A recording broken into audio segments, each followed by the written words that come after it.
Praise the Lord. ஆண்டவராகிய இயேசு கிறிஸ்து நாமத்தில் உங்களை வாழ்த்துகிறேன்.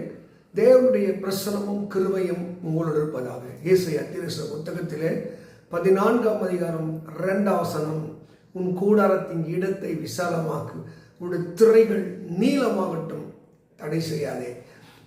இன்னைக்கு ஆண்டவர் தம்முடைய ஜனங்களை பார்த்து, உன்னுடைய சிந்தனை, உன்னுடைய கற்பனை, உன்னுடைய விசுவாசம், உன்னுடைய தைரியம், உன்னுடைய நம்பிக்கை நீளமாகட்டும், அதை தடை செய்யாது. இன்னைக்கு அநேகர் தேவன் மேலே அன்பாய் இருக்கிறேன், தேவனை நம்புகிறேன் என்று சொன்னாலும் அவர்கள் தேவனுடைய அற்புதங்களை செய்வதற்கு அவர்கள் தான் தடையா இருக்கிறார்கள். பயம், சந்தேகம், அவிசுவாசம், இந்த உலக அறிவோடு ஒப்பிட்டு பார்க்கிற சிந்தை, தெய்வீகத்தை நம்பாத நிலை, மருத்துவத்துக்கு கொடுக்கிற இம்பார்ட்டன்ட்.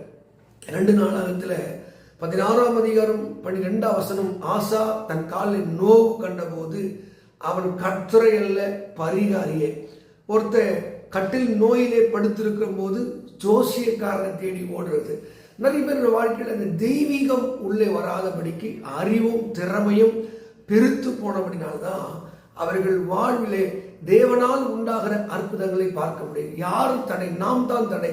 தேவன் அற்புதத்தை அனுபவிக்காமல் போனதுக்கு நம்முடைய சந்தேகம், முறுமுறுப்பு, அவநம்பிக்கை, அவபக்தி தான் காரணம். அதனால தான் ஆண்டு சொன்னாரு, பிள்ளை பெறாத மலடியை மகிழ்ந்து பாடு, கர்ப்ப வேதனை படாதவனே கெம்பிரி, உன் கூடாரத்தின் இடத்தை விசாலமாக்கு. உங்கள் தரிசனங்களும் உங்களோட நம்பிக்கையும் உங்கள் விசுவாசமும் உங்கள் பக்தியும் எப்பொழுது அதிகரிக்கிறதோ அப்பொழுதுதான் உங்கள் வாழ்க்கையிலே அற்புதங்களை பார்க்க முடியும். பரிசுத்த வேதத்திலே பல விதத்திலே தடையாக இருக்கிறார்கள்.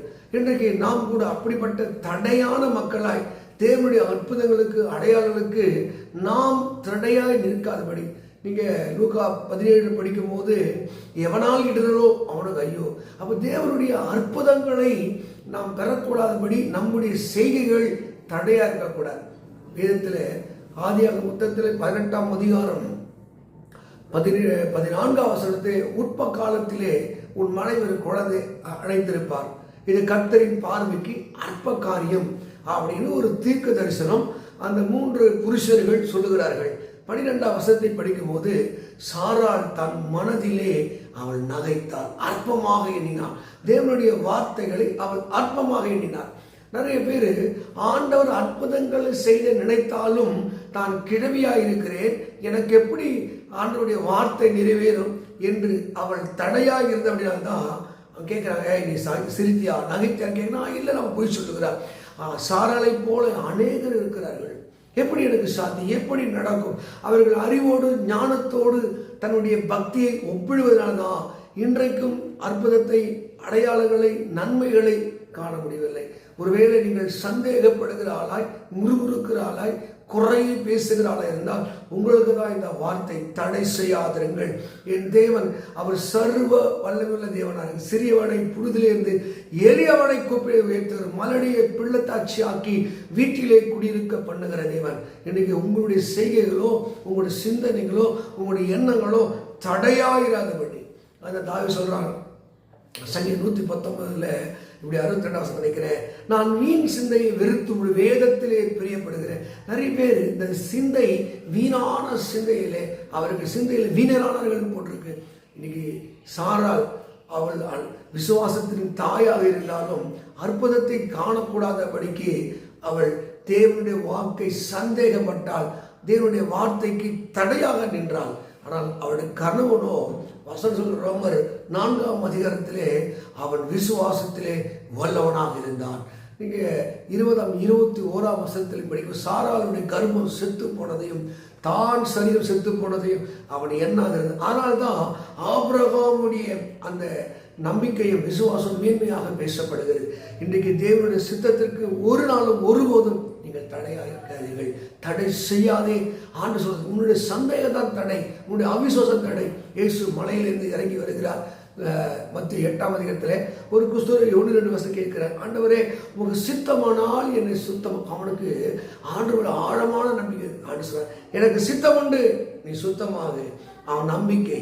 அதே மார்க்கு சுவிசேஷத்திலே அங்க 5ஆம் அதிகாரத்திலே அங்க ஒரு சகோதரி 24, 25 படிக்கும் போது, இயேசுவின் வஸ்திரத்தின் ஓரத்தை தொட்டு நான் சுகமாகுவேன். அவள் தடை செய்யல, அந்த தடையை தாண்டி வந்தாள். மோசேயுடைய பிரமாணத்தை சூதக ஸ்திரீ யாரும் தொடக்கூடாது, தொட்டால் அவனும் தீட்டு உள்ளவர்களாக மாறு. ஆனாலும் நியாய பிரமாணத்தை அவர் தாண்டி வந்து தடைகளை உடைத்து ஆசீர்வாதங்களை பெற்றார்.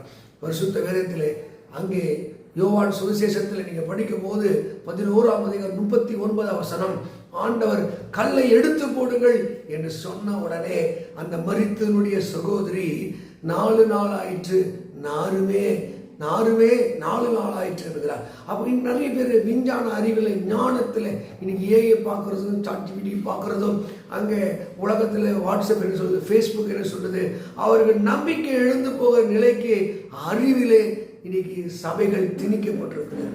மக்களே, விசுவாசம் எங்கேன்னு கேட்கிறார். உன் விசுவாசம் எங்கே? கீழே 30ஆம் 40ஆம் வசனம் சொல்லுகிறார். யோவான் 11ஆம் அதிகாரம் 40ஆம் வசனத்திலே, நீ விசுவாசித்தால் தேவ மகிமையை காண்பாய். தேவ மகிமை இன்னைக்கு சபை இழந்திருக்கு, மகத்துவத்தை இழந்திருக்கு. ஏன் தெரியுமா? அவர்கள் அறிவு என்ற தடையை போடுகிறார்கள். 1 கொரிந்தியர் 8ஆம் அதிகாரத்திலே 1 சொல்கிறது, அறிவு இருமாப்பை உண்டாக்கும், அன்போ அது பக்தி விருத்தியை உண்டாக்கும். இன்றைக்கு தேவன் முன்பாக நீங்கள் தடை கற்களை போடாதீர்கள், தடையை போடாதீர்கள்.